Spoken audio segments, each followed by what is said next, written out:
Buenas noches, abramos la palabra de Dios en 2 de Timoteo, capítulo 3, versos 14 hasta el 17. 2 Timoteo 3, 14 al 17.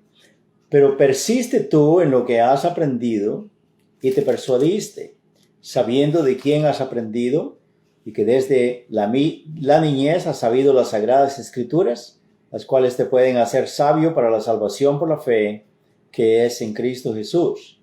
Toda la escritura es inspirada por Dios y útil para enseñar, para redarguir, para corregir, para instruir en justicia, a fin de que el hombre de Dios sea perfecto, enteramente preparado para toda buena obra.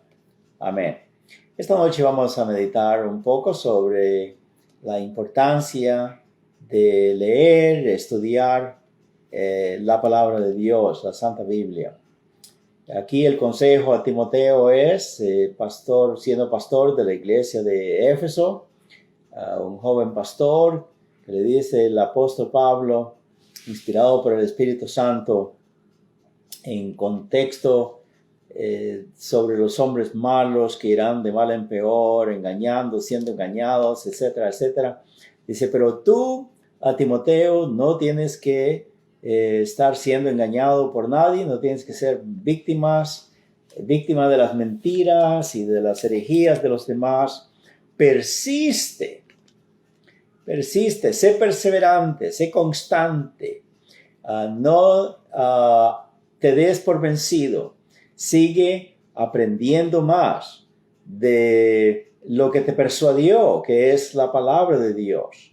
La Biblia dice también, sí, que en referencia a él, desde que era niño, desde que era joven, tanto su mamá, Eunice, como su abuela Loida, le habían instruido en la palabra de Dios, en el Antiguo Testamento.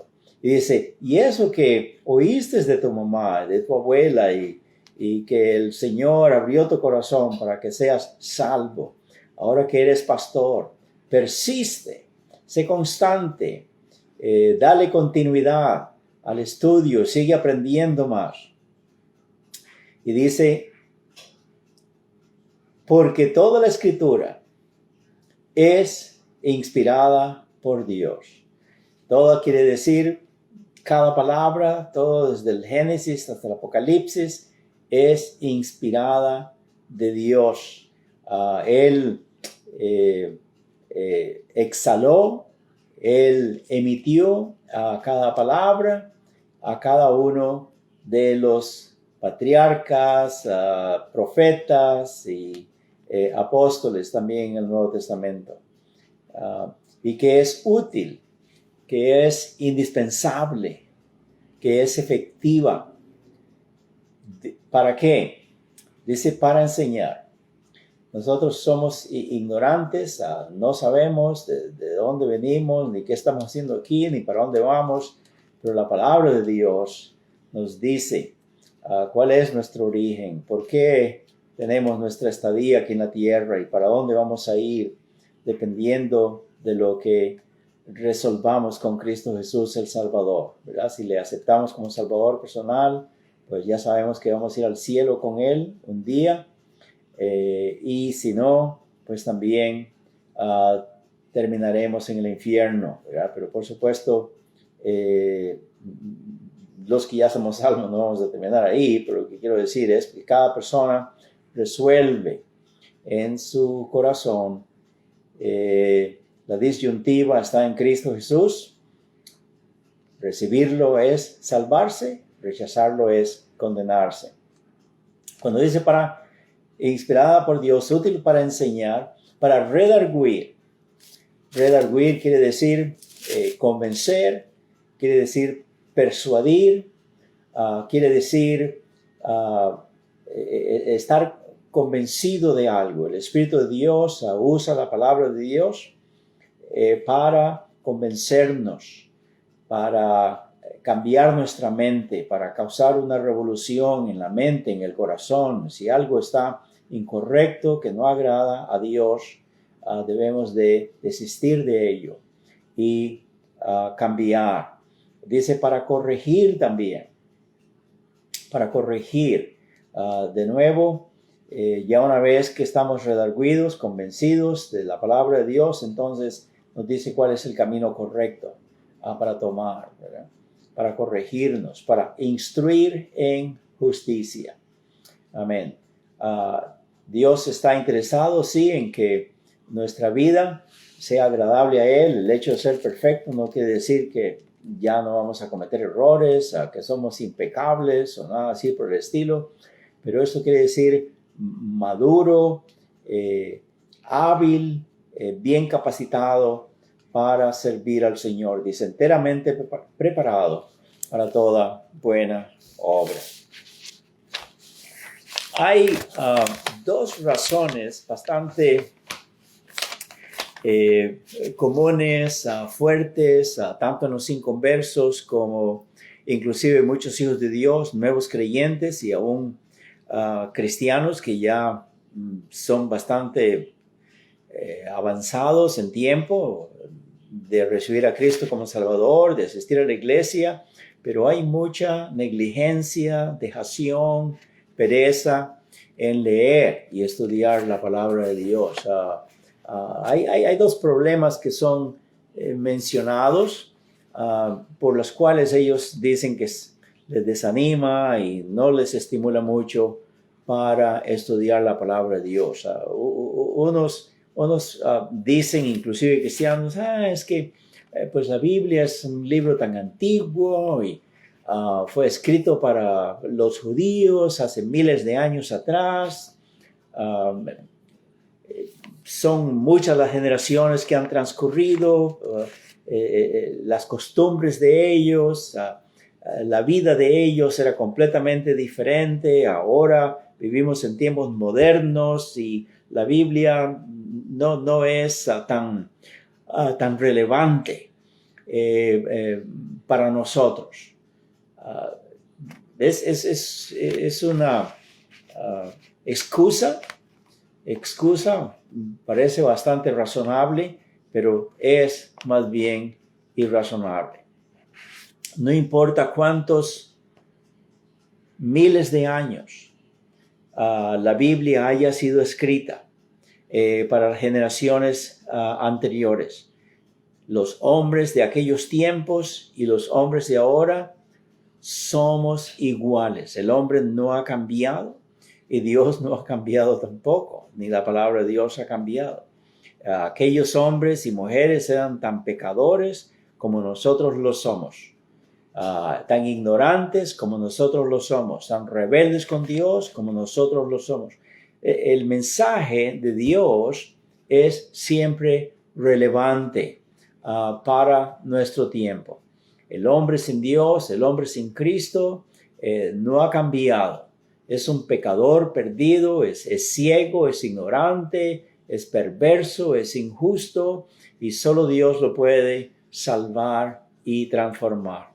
En este pasaje que acabamos de leer en 2 Timoteo 3:16, eso es lo que dice, ¿verdad? Que es la escritura inspirada por Dios, que es útil para redarguir, para corregir, para enseñar, para instruir en justicia.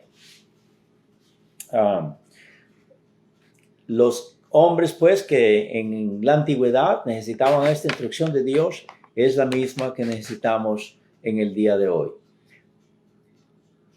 Tan necesaria es la palabra de Dios, la Santa Biblia, en estos últimos tiempos. Tanto se necesita de Dios y de las Santas Escrituras que por ignorar y por desechar estos consejos divinos, miren lo que está sucediendo en las escuelas. Los niños violentos, frustrados, enojados, han cogido pistolas y han ido a dar todo este tiroteo y esas cosas horribles. Nunca se había visto semejante cosa como en la actualidad, ¿verdad? En los hogares hay mucha violencia doméstica, muchos pleitos, muchos divorcios, a padres e hijos, no se aman, no se respetan. ¿Por qué? Porque tanto en las escuelas como en los hogares, la palabra de Dios brilla por su ausencia, ¿verdad? No es permitido en las escuelas toda mención ya de los 10 mandamientos, de no robar, no mentir, no matar, no hacerle daño al prójimo. Todas esas cosas se han hecho a un lado, se han ignorado. Ahora la juventud, los niños no saben ni qué es bueno ni qué es malo. Están en oscuridad y no es para menos pues que nos encontremos en esta crisis ahora. En las calles, en la vida civil, las personas ya no respetan, ya no obedecen, ya no acatan las leyes, ya no se sujetan a la policía. Esto es horrible. Cada vez miramos pues cómo los principios, los valores morales y espirituales están siendo erradicados de nuestra sociedad. ¿Por qué? Por falta de atender a la Santa Biblia, a la palabra de Dios. Si usted conoce a Cristo como Salvador personal hace muy poco, gracias al Señor, amén. Si usted todavía no se ha arrepentido de sus pecados, no conoce a Cristo como su Salvador personal, el Señor quiere que una vez que usted reciba ese amor salvífico de Dios, cuando usted se da cuenta que Cristo Jesús vino para cancelar la deuda de sus pecados y morir por usted en la cruz del Calvario, para reconciliarlo con Dios, para justificarlo delante de Dios, para que usted sea perdonado y salvo por el tiempo y por la eternidad.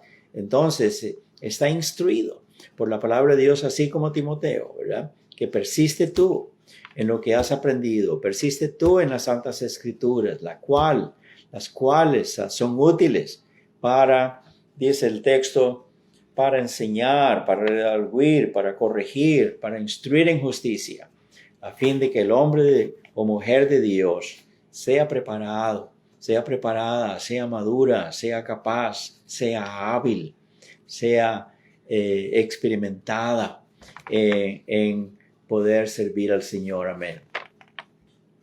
La segunda razón por qué algunas personas dicen que les desaniman en la Biblia y la hacen a un lado, prometen después que van a leerla y a estudiarla, pero se pasa el tiempo y no es así, es porque es muy difícil entender la Biblia. Es algo muy foráneo, muy complicado. No es fácil de entender. Pero la palabra de Dios dice más bien que es al revés. Es al revés. Y tan es así que los niños les encantan las historias de la Biblia, son relevantes, son bonitas, son preciosas. Es cierto que hay pasajes de la Biblia que son bastante complicados, bastante difíciles para leer, pero son las cartas de nuestro Dios eterno, infinito, que nos ama. Pongámonos a pensar en esto. Él tiene interés. Él tiene interés. Por eso escogió a los patriarcas, escogió a los profetas, escogió a los apóstoles para, al ser inspirados por Dios, que escribieran todo lo que Dios les estaba revelando y diciendo, para que nosotros tuviéramos esta compilación de todo el mensaje divino. Mire qué lindo que es. Un Dios, el Dios eterno, el Dios infinito, nuestro creador, que no somos capaces de imaginarnos y de comprender a nuestro Dios en su totalidad, porque es demasiado lo que hay que aprender de Él. Pero Él se ha interesado en darnos el mensaje para que nosotros lo recibamos, lo comprendamos, y está escrito de una manera clara, de una manera sencilla, para que nosotros la recibamos y la abracemos, la vivamos, la practiquemos y nos gocemos en este mensaje. Amén.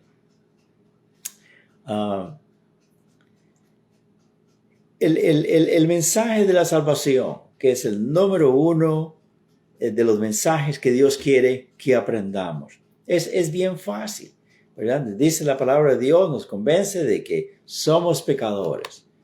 Y es verdad, todos lo somos. Mentimos, nos enojamos, salen maldiciones, hay unos que roban, otros que maldicen. Hay tantas formas, tantos caminos que las personas tienen para expresar que son pecadores, ¿verdad? Y eso es lo que Dios dice: por cuanto todos pecamos, estamos destituidos de la gloria de Dios, estamos desconectados del Señor. No importa cuán religiosos seamos y cuántas veces digamos el Padre Nuestro y otros rezos que nos enseñan en las iglesias, las religiones, a decir, siempre sabemos como que estamos desconectados de Dios, que a lo mejor no hay tal Dios en el cielo. Y si lo hay, ni siquiera nos está poniendo atención. Estamos alienados, desconectados de Dios. Y Dios sabe eso. Y por eso, como no podemos llegar a Él, Él vino a nosotros. El Señor Jesucristo, dice la Biblia, que Él es el Cordero de Dios que quita el pecado del mundo. De tal manera amó Dios al mundo, que envió a su Hijo unigénito, para que todo aquel que en Él cree no se pierda, mas tenga vida eterna. Amén.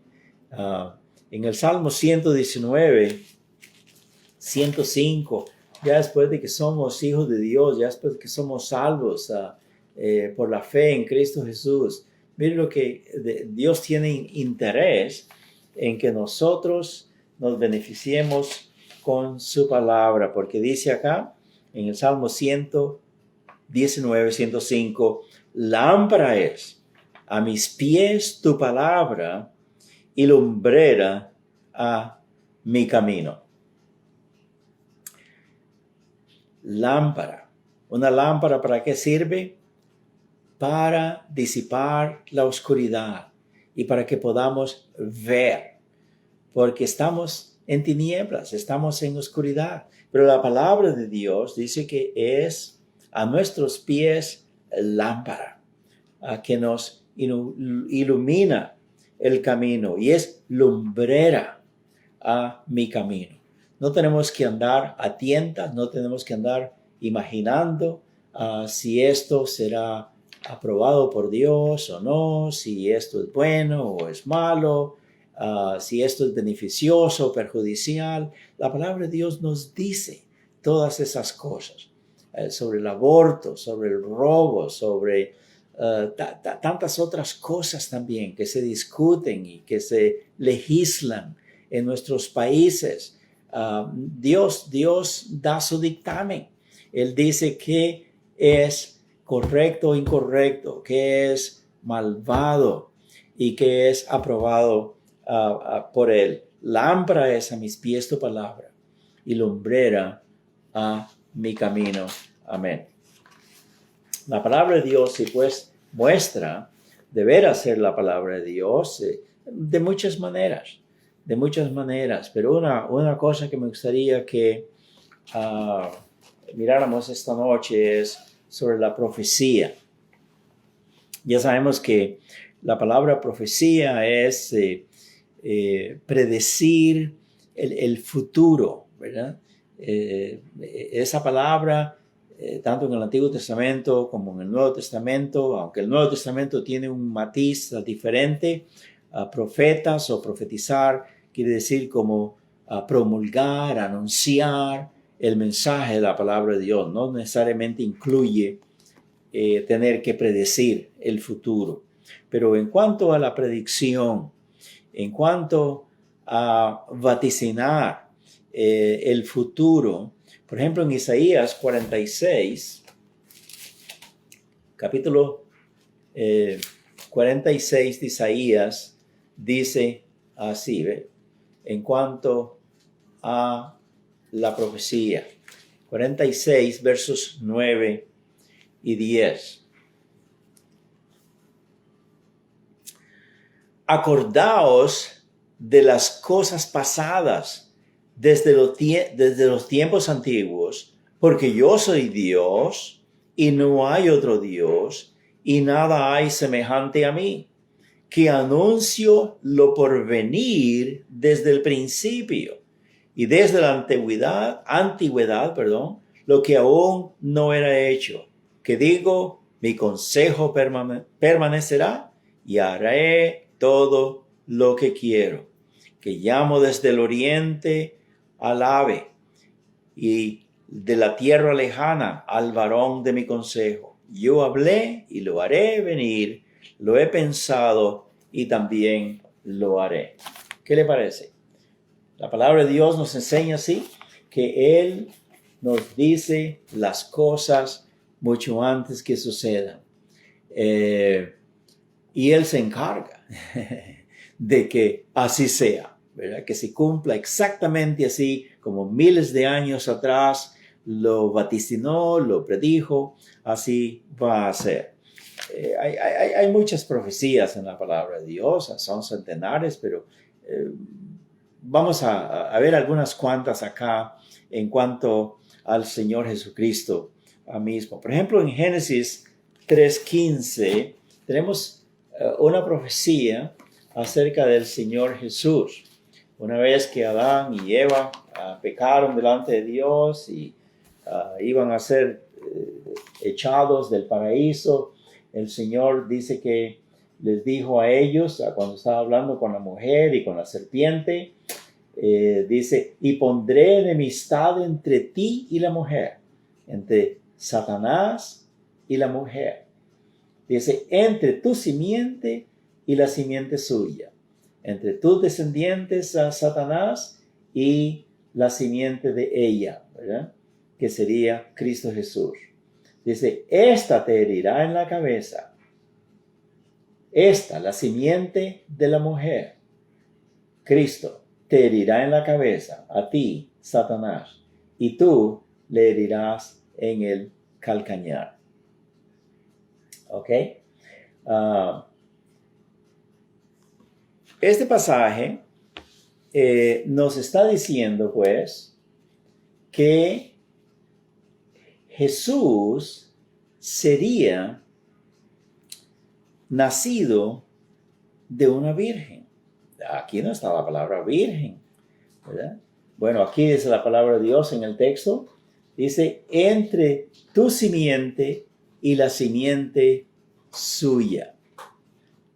Al estar dirigiendo estas palabras a la serpiente, que es Satanás, representativa de Satanás, entonces le está diciendo, tú, la simiente suya, la simiente de la mujer, que es Cristo Jesús, te herirá en la cabeza, lo cual sería un golpe mortal para Satanás. Pero mire que dice, la simiente de la mujer. La mujer no tiene simiente, la mujer no tiene la semilla que transmite la vida, pero eso está en el hombre. Eso ya está diciendo que sería un nacimiento de una virgen. Y para más claridad de eso, por ejemplo, tenemos en Isaías capítulo 7, en el verso 14, lo siguiente, texto paralelo a este de Génesis 3:15. Isaías capítulo 7, versos 14, dice así. Por tanto, el Señor mismo os dará señal. He aquí que la Virgen concebirá y dará a luz un hijo, y llamarás su nombre Emmanuel. La Virgen concebirá y dará a luz un hijo, y llamará su nombre Emmanuel. ¿Qué quiere decir Dios con nosotros. Amén. Ahora, esas dos profecías ya referentes al Hijo de Dios que iba a venir para ser nuestro Salvador. Él sería sin pecado porque no sería de la simiente de un hombre, porque si no hubiera sido pecador, pero tendría que ser de la simiente misma de Dios. Amén. Él es el Espíritu Santo, el que se encargó de hacer sombras sobre María y hacer que ella concibiera a esta criatura preciosa que vino del cielo para ser nuestro Salvador. Amén. Ahora, en Mateo capítulo 1, versos 20, tenemos precisamente el cumplimiento de esta profecía. Mire que esto ocurrió por lo menos 4,000 años antes de que estas cosas ocurrieran. Cuando Adán y Eva existían y hasta el tiempo que el Señor Jesucristo vino, transcurrieron por lo menos 4,000 años. Y a los 4,000 años se cumplió la profecía. En Mateo capítulo 1, verso 20, dice: y pensando él en esto, y aquí un ángel del Señor le apareció en sueños y le dijo: José, hijo de David, no temas recibir a María tu mujer, porque lo que en ella es engendrado del Espíritu Santo es. Y dará a luz un hijo, y llamará su nombre Jesús, porque él salvará a su pueblo de sus pecados. Amén. En Lucas capítulo 1, versos 26 al 31, también tenemos otro texto que tiene que ver con lo mismo.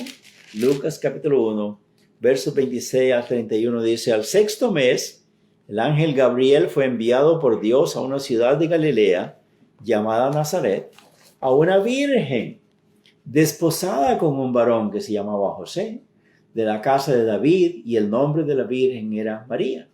Y entrando el ángel donde ella estaba, dijo: salve, muy favorecida, el Señor es contigo, bendita tú entre las mujeres. Mas ella, cuando le vio, se turbó por sus palabras y pensaba qué salutación sería esta. Entonces el ángel le dijo: María, no temas, porque has hallado gracia delante de Dios, y ahora concebirás. En ese momento que el ángel está hablando, el arcángel Gabriel está diciendo: concebirás en tu vientre, darás a luz un hijo, y llamarás su nombre Jesús. Este será grande, será llamado Hijo del Altísimo, y el Señor Dios le dará el trono de David, su padre. Y reinará sobre la casa de Jacob para siempre, y su reino no tendrá fin. Amén. Mire cómo esto abarca inclusive más en la profecía, no solamente que el niño iba a ser concebido por ella, que iba a nacer, pero aquí ya está diciendo que él iba inclusive a heredar el trono del rey David. Y eso va a cumplirse más adelante cuando él venga en su segunda venida. Él implantará su reino político sobre esta tierra. Amén. Y todas las naciones le reinarán pleitesía, honor, gloria y honra. Amén y amén. Estamos hablando pues de profecías que Dios expresó a través de sus profetas de miles de años atrás, y que tienen su exacto cumplimiento. Amén. Ahora, inclusive dice que sería en la ciudad de Belén este nacimiento. Mira lo que dice en Miqueas, capítulo 5, versos 2. Ese Miqueas, capítulo 5, versos 1 y 2. Rodéate ahora de muros, hija de guerreros. Nos han sitiado, con vara herirán en la mejilla al juez de Israel. Verso 2, pero tú, Belén, Efrata, pequeña para estar entre las familias de Judá, de ti me saldrá el que será Señor en Israel, y sus salidas son desde el principio, desde los días de la eternidad. Amén. Nos está diciendo que este niño Jesús que iba a nacer en Belén por medio de esta mujer, María, virgen, dice que él sería el Señor de Israel, y sus salidas son desde el principio, desde los días de la eternidad. El Señor Jesús no comenzó pues ahí cuando nació como bebito, pero Él más bien viene desde la eternidad. Gloria al Señor, amén. Muy bien, entonces ya hemos mirado por lo menos tres profecías que tienen que ver con el Señor Jesús, ¿verdad? Que nacería de una virgen, que sería en Belén, que sería llamado Emmanuel también. En Jeremías 31:15 tenemos lo que se llama una masacre infantil, ¿verdad? Herodes se puso celoso, se turbó cuando él oyó que estos hombres sabios que venían de Oriente andaban buscando al niño Jesús, que iba a ser el rey de Israel. Y él, cuando oyó esas cosas, dice la Biblia que se puso lleno de enojo, lleno de celos, inmediatamente concibió la criminal idea de matar a todos los niños, porque de todos ellos, ahí iba a ir en cuenta el bebito Jesús también. Pero Dios despertó en sueños a Josué la noche anterior, le dice: levántate ya temprano, vete de aquí, porque Herodes quiere matar al niño. Amén. Dios, que conoce los pensamientos de los hombres, las intenciones de los hombres y de Satanás, a él no le agarran por sorpresa, nadie lo puede arrinconar. Él siempre sabe todas las cosas y va adelante de todos nosotros. Amén. Y en el en este pasaje de Jeremías 31:15, así ha dicho Jehová: voz fue oída en Ramá, llanto y lloro amargo, Raquel que lamenta por sus hijos y no quiso ser consolada acerca de sus hijos porque perecieron. Amén. Pobrecita, ¿verdad?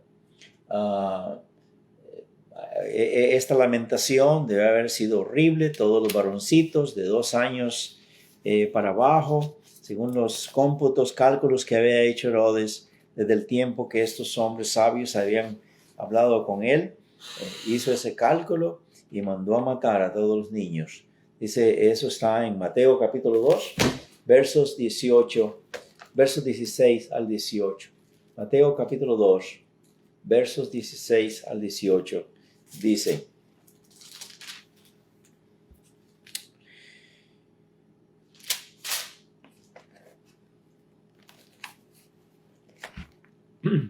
Herodes entonces, cuando se vio burlado por los magos, se enojó mucho y mandó matar a todos los niños menores de 2 años que había en Belén y en todos sus alrededores, conforme al tiempo que había inquirido los magos. Entonces se cumplió lo que fue dicho por el profeta Jeremías, cuando dijo, que acabamos de leerlo, ¿verdad? Voz oída en Ramá, grande lamentación, lloro y gemido.